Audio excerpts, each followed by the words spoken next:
Hey everybody, today I am going to be reviewing Here. This was directed by Robert Zemeckis. This film reunites several key names that are attention-grabbing. Not only do we have Zemeckis and we have Eric Roth, the screenwriter Alan Silvestri, we also have Tom Hanks and Robin Wright, and all of them have not been together, I think, since Forrest Gump 30 years ago. Zemeckis is a guy who loves to use ambitious concepts and technology in order to propel the cinematic experience.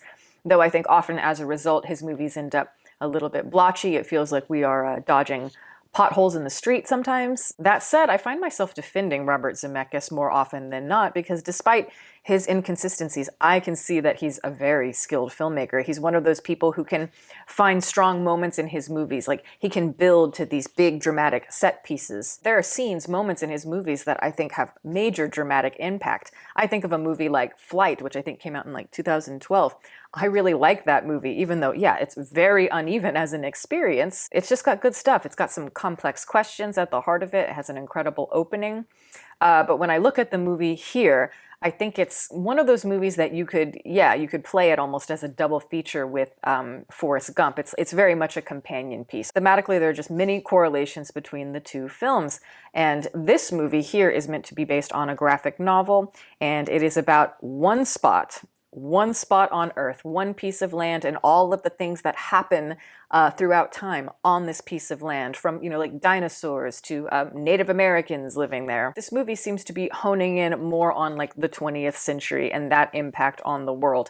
And in particular, a house that was built there hundreds of years ago, and we get to see all of the different families that have inhabited that particular house. The gimmick, though, is that the camera does not move for the most part. And so, it's a very old school sitcom-y, old-fashioned type of blocking because all of the major dramatic points, all of the transitions of time have to take place in this one spot. And they're using AI to de-age the actors and age them and all that fun stuff. The concept behind this, I think, is very cool. That's part of why I was interested in this movie. Just the idea of a single shot, an image frozen in time, and what that can conjure emotionally, but also what that represents in an existential sense and how that ties into the cinematic experience, but also, it's a chance to weave all of these themes together in a meaningful way, but also with kind of a playfulness, because this is, yes, an experiment, playing with nonlinear storytelling and that sort of thing. And like Forrest Gump, I think this movie is more just a major commentary on America, but again, particularly through the social filter of like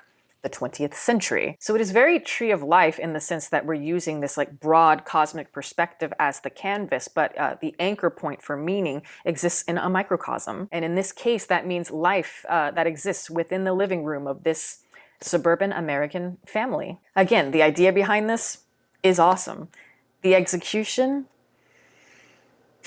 I'm sorry to say, but I did not like this one. Not at all. It's one of those movies that I think is so dependent on utilizing a gimmick that it sacrifices all the light and shade, all of the in-between to prop up said gimmick. It just drains all of the meaning and the emotion out of this symbol for existence and evolution, and thus it's like the entire gimmick completely caves in on itself. The central dramatic story here is a marriage between the Tom Hanks character and Robin Wright, and, as I said, this is kind of taking place more in the mid-20th century into the beginning of the 21st. But the central story here is so schematic. It is so conveniently shoehorned into all of these schmaltzy little Hallmark card moments that it becomes so laughable, particularly as the narrative starts to lose any traction in the second half of the movie. The straining they have to do, the convenience of narrative plotting so that every big moment has to happen within this particular spot.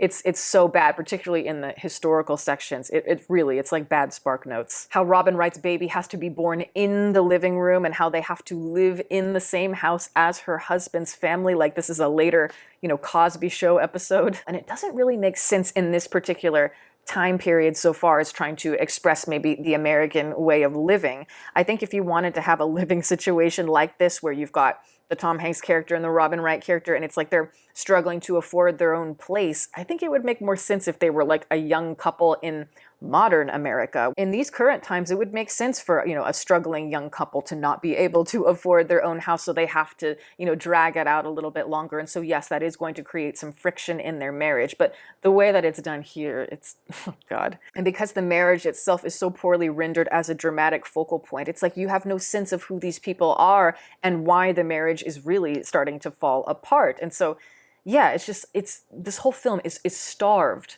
of complexity. This doesn't feel like a real American family. This feels like one of those staged families that you see like as a picture in a catalog. And the way it uses these historical cliches in order to kind of orient the audience so we know what time period we're in, whether we're seeing, I don't know, the Beatles on Ed Sullivan, or like a character's wearing a Doors t-shirt, or there's like aerobics, like watching an aerobics video in the tights in the 1980s. Or the key line in the film, it's like, of all the things you could have come up with to have some sort of impact, the one they settle on is, time flies, don't it? To be so concerned with hitting those historical beats and hitting those emotional beats in the narrative so that the structure doesn't fall, you start to neglect the in-between. And that's what creates the impact of those big moments. I think when you're straining so hard to try to gain some sort of emotional reaction out of your audience, I think you lose yourself a little bit as an artist. And, this movie is, like I said, it's very similar to a movie like Tree of Life by Terrence Malick.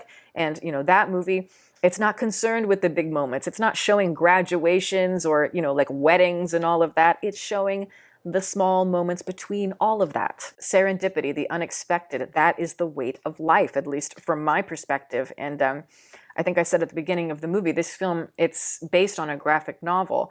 And so it's using that look, because it has to be one, singular shot. It uses panels or like frames as the way to transition from time period to time period. I think you could do a lot with that beyond just the literal transition concept, the idea of like the image frozen in time. It's loaded. There's a lot of things you could play with, and how you bring that into the moving image. It's like you could do some meta stuff there, but they don't bother to do anything with that beyond, again, the basic function, just superficial. And because it lacks any creativity or imagination, this ends up looking like one of those transitions in like one of those slideshow presentations set to like a Sarah McLachlan song. And speaking of music, Alan Silvestri is maybe like the king of American cornball like movie scoring, and yet even here, I think he's pushing it. It felt like imitation Alan Silvestri. It felt like the ending to one of those feel-good family 90s comedies, the music. This movie feels like a Thomas Kinkade painting in motion.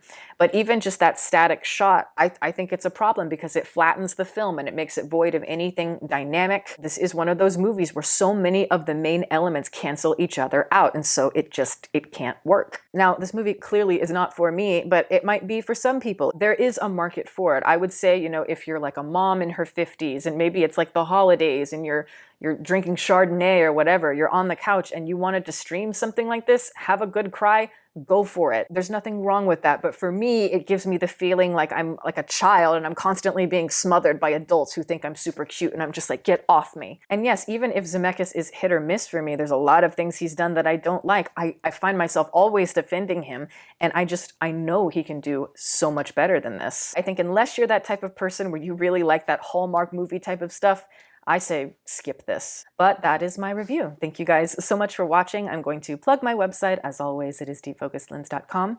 I'm an artist. I do commissioned portraits and I sell prints of my work. If that is something that you're interested in, you can always go to the website below. And if you have a question about a commission or a print, you can always email me. My email is in the description box below as well. Also, I'd like to give a shout out to my patrons who are great. Guys, thank you so much for your support. Welcome to the new members. If you are interested in supporting, the link for that is below, as well as the rest of my social media information. You can watch more videos here, and you can subscribe if you'd like. Catch you next time.